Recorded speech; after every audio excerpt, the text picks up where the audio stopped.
জেলায় জেলায় লক্ষ্মী ছেলেদের ছড়াছড়ি।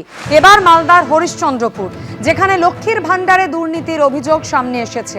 5 বছর ধরে লক্ষ্মীর ভান্ডারে টাকা ঢুকেছে, তাও আবার একজন পুরুষের অ্যাকাউন্টে। লক্ষ্মীর ভান্ডারে নাম উঠলেও আজ পর্যন্ত 1 টাকাও তার অ্যাকাউন্টে ঢোকেনি। মালদার হরিশ্চন্দ্রপুরের সোনাকুলের এই বাসিন্দা ঠিক কি অভিযোগ করেছেন শোনাবো। আপনি কি লক্ষ্মী ভান্ডারের টাকা পান? না, টাকা পাইনি, জমা করেছি কাগজপত্র, ওটা টাকা পাইনি। কবে জমা করেছিলেন? অনেকদিন হ্যাঁ জমা করা 2020 সালে জমা করেছিলেন? হ্যাঁ, এই শুনলাম যে টাকা অন্য অ্যাকাউন্টে ঢুকছে, আচ্ছা, কিন্তু আমি টাকা তো পাইনি। পাননি না? না, যাবো আপনারা দেন তো নিব, পাবো, আর না দেন তো না নিব, না পাবো। এরকম না, দেখতে পাই না, আমি তো টাকা পাই না, ভিডিওকে দেখতে পাই না। আমার টাকা আমাকে দেখ, কখন ফেরত দেখ, ওর কাছ থেকে নিয়ে আমাকে টাকা দেখ। মালদার হরিশ্চন্দ্রপুরের এই মহিলা তিনি অভিযোগ করছেন যে তার নাম লক্ষ্মীর ভান্ডারে উঠলেও, সেই তালিকায় তার নাম উঠলেও 5 বছর ধরে 1 টাকাও তার অ্যাকাউন্টে ঢোকেনি, বরং তার প্রতিবেশী গোলাম মোর্তাজার অ্যাকাউন্টে ঢুকেছে তার নামে বরাদ্দ টাকা। এই গোলাম মোর্তাজা কি জানিয়েছেন শোনাবো। এই টাকা যে ঢুকছে এটা আমি জানতাম না, আপনাদের মারফতে জানতে পেরেছি, যার ফলে আমি ব্যাংকে গিয়ে চেক করার পর দেখলাম যে না ঢুকেছে। কিন্তু এই ঢোকা বা এই যে টাকা আসার পেছনে এটার কোনো আমার সম্পর্ক নেই। এটার জন্য আর আমি লক্ষ্মী ভান্ডার আমি একজন ছেলে পেতে পারি না, এটা আমিও জানি, আর কোনোদিন এটা দেখিনি। যেহেতু আমার ওটা ব্যাংকে, যে ব্যাংকে অ্যাকাউন্ট আছে সে ব্যাংকে ওটা আমার লোনের অ্যাকাউন্ট, যেহেতু আমার কাছে কোনো নোটিফিকেশান আসে না, প্রতি মাসে মাসে যেরকম কিস্তি হয় সেরকম আমি দিতে থাকি। ব্যাংকে যাওয়ার পরে আমি দেখতে পাই যে না সত্যি সত্যি এটা হয়েছে, কিন্তু এই টাকা আমার কোনো রকমের দরকার নেই। যদি প্রশাসনের যেহেতু টাকা বা সরকার দিয়েছে ওর টাকা আমি দিয়ে দেবো। জেলায় জেলায় লক্ষ্মী ছেলেদের ছড়াছড়ি তালিকা আপনাদের দেখিয়েছিলাম, সেই তালিকায় নবতম সংযোজন মালদার হরিশ্চন্দ্রপুর, যেখানে লক্ষ্মীর ভান্ডারে দুর্নীতির অভিযোগ। 5 বছর ধরে লক্ষ্মীর ভান্ডারে টাকা ঢুকেছে একজন পুরুষের অ্যাকাউন্টে। গোলাম মোর্তাজা প্রতিবেশী, তার নামে বরাদ্দ টাকা ঢুকেছে এই গোলাম মোর্তাজার অ্যাকাউন্টে। শোনালাম আপনাদের তার বক্তব্য। বিষয়টি নজরে এসেছে, কি করে ঘটলো খতিয়ে দেখা হচ্ছে। প্রতিক্রিয়া হরিশ্চন্দ্রপুর 2-এর বিডিও রাজা আদকের। আর এই ঘটনা নিয়ে ইতিমধ্যেই শুরু হয়ে গিয়েছে রাজনৈতিক চর্চা। শুধু লক্ষ্মী ভান্ডার নয়, লক্ষ্মী ভান্ডারের মতো কলা গাছের বাগান, ওখানে কোটি কোটি টাকা তছরূপ হয়েছে, সেগুলো তদন্ত করে দেখবো। আমরা প্রশাসনকে জানাবো, বিডিও সাহেবকে জানাবো। এরকম গাছপালার নাম করে টেন্ডার করে কোটি কোটি টাকা এরা তছরূপ করেছে, আদৌ কোনো কলা বাগান হয়নি। এই তৃণমূল সরকার থাকাকালীন এরা সব নেতারাই লুটে পুটে টাকা খেয়েছে। সেই টাকা, যে টাকাটা ওরা লুটেছে, ওই টাকা ওদেরকে ফেরত দিতে হবে।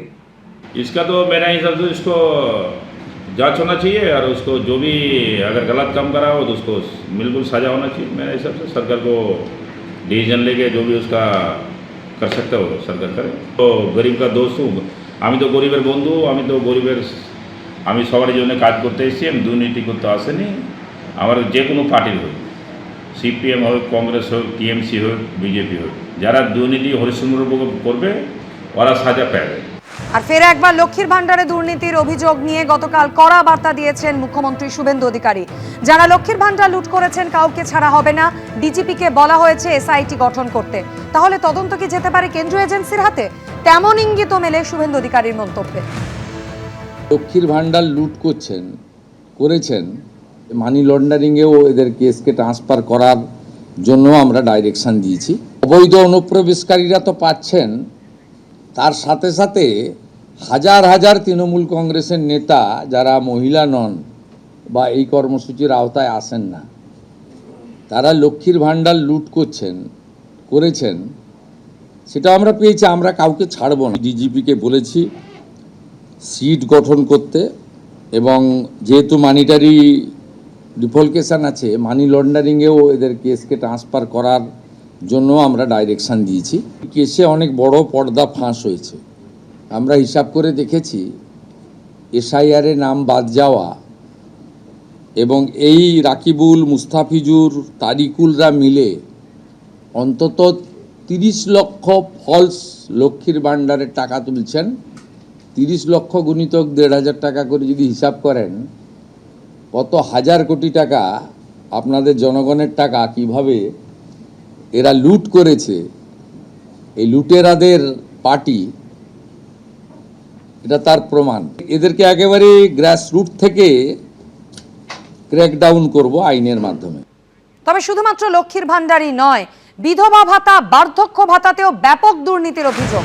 পশ্চিম মেদিনীপুরে বিধবা ভাতা, বার্ধক্য ভাতা নিয়ে দুর্নীতির অভিযোগ করেছেন খোদ মুখ্যমন্ত্রী। পশ্চিম মেদিনীপুরে ভুয়ো বিধবা ভাতা, বার্ধক্য ভাতার অভিযোগে গ্রেফতারও করা হয়েছে বলে দাবি মুখ্যমন্ত্রী। শুধু জঙ্গিপুর ব্লকেই আমরা 3000 বের করব। আমি আপনাকে বলছি, ভয়ঙ্কর চিত্র আছে। একটু আগে পশ্চিম মেদিনীপুরে একটা অ্যারেস্ট হয়েছে, দেখবেন আপনি, ফলস বার্ধক্য ভাতা, বিধবা ভাতা নিচ্ছিলেন। এরা যা করে গেছে ভয়ঙ্কর। আপনি যদি, আমরা পরিষ্কার বলেছি, পরিষ্কার দেখুন, উচিত প্রাপকরা প্রত্যেকে পাবেন, তাড়াহুড়া একদম করবেন না। আমরা বুধবার থেকেই ট্রান্সফার করতে শুরু করব এবং প্রতি 7 দিন অন্তর সংশ্লিষ্ট মন্ত্রী বা আমাদের সরকার আপনাদের ব্রিফ করে দেবে যে কত ভেরিফাইড হলো। এখনই তো ধরুন ডেলি 2 লক্ষের বেশি ভেরিফাইড হয়ে যাচ্ছে, মানে জমাটা আমি বলছি না, ভেরিফিকেশন আমরা করে নিচ্ছি, একদম জেনুইন লোকজনের লিস্টই এসে যাবে। ক্ষমতা হারানো তৃণমূল কি এবার খান খান হওয়ার পথে? কারণ 4 মের পর থেকে তৃণমূলের অন্দরে শুধুই বিদ্রোহ। এমনকি খোদ মমতা বন্দ্যোপাধ্যায়ের ডাকা বৈঠকে ক্রমশ কমছে বিধায়কদের হাজিরার সংখ্যা। তৃণমূল পার্টিটা তো প্রায় উঠে যাওয়ার পথে, আর কি উঠে যাবে, থাকবে না। তৃণমূলের পরিষদীয় দলের ভাঙন কি স্রেফ সময়ের অপেক্ষা? ক্ষমতা হারানো তৃণমূল কি এবার খান খান হয়ে যাবে? দলের রাশ কি মমতা বন্দ্যোপাধ্যায়ের হাতের বাইরে চলে গেছে? এই প্রশ্নগুলোই এখন ক্রমশ জোরালো হচ্ছে। কারণ 4 মের পর থেকে তৃণমূলের ওপর থেকে নিচ সর্বত্র শুধু বিদ্রোহ। সাংসদ, বিধায়ক, কাউন্সিলর কেউ বাদ নেই। কেউ তৃণমূলের মাথা বদলানোর দাবি করছেন। আমরা যারা নেতৃত্ব দিচ্ছে তাদের বদলাতে চাই। মমতা বন্দ্যোপাধ্যায় হ্যাঁ হ্যাঁ, কেউ ইঙ্গিতপূর্ণ মন্তব্য করে পথ ছাড়ছেন। এই যে প্রাতিষ্ঠানিক দুর্নীতির বিরুদ্ধে সর্বস্তরে নিশ্চয়ই কিছু বলার প্রয়োজন আছে। কেউ প্রকাশ্যে দলের জালিয়াতির পর্দা ফাঁস করে দিচ্ছেন। অন্যায় করবে দল আর তাই দাঁড়িয়ে নেব আমরা, কেন, কিসের জন্য? ভরাডুবির পর তৃণমূলের শুধু ক্ষয় আর ক্ষয়। এমনকি খোদ মমতা বন্দ্যোপাধ্যায়ের ডাকা বৈঠকে ক্রমশ কমছে বিধায়কদের হাজিরার সংখ্যা। ফল ঘোষণার পর 6 মে কালীঘাটের বাড়িতে তৃণমূল নেত্রী যে বৈঠক দেখেছিলেন, সেখানে জয়ী 80 জনের মধ্যে উপস্থিত ছিলেন 71 জন। 19 মে দ্বিতীয় বৈঠকে সেই সংখ্যাটাই নেমে আসে 65-তে। আর 31 মে তা একেবারে তলানিতে গিয়ে দাঁড়ায় 20-তে। এই করাপশন নিয়ে একটা ফোর্স চলতে পারে না, চলবে না। মিলিয়ে নেবেন, এ পার্টি থাকবে না। দল থাকবে না এটা আমি নিশ্চিত। আমি শুধু কেন, আমাদের দলের অনেক প্রবীণ সাংসদও বলেছেন দল থাকবে না। তৃণমূল কংগ্রেসটাকে আপনারা ভাঙতে চান, যতই ভাঙার চেষ্টা করুন এটা আরো শক্তিশালী হবে। 1.5 দশক ক্ষমতায় থাকাকালীন তৃণমূল কি করেছে তার ফাইল এবার একে একে খুলছে। কিন্তু ফাইল খুলতে খুলতে তৃণমূলের নামটা কি স্রেফ ফাইলেই থেকে যাবে? দল কি উবে যাবে? আশাবুল হোসেন ও কৃষ্ণেন্দু অধিকারীর রিপোর্ট, এবিপি আনন্দ। এবিপি আনন্দ, এগিয়ে থাকে, এগিয়ে রাখে।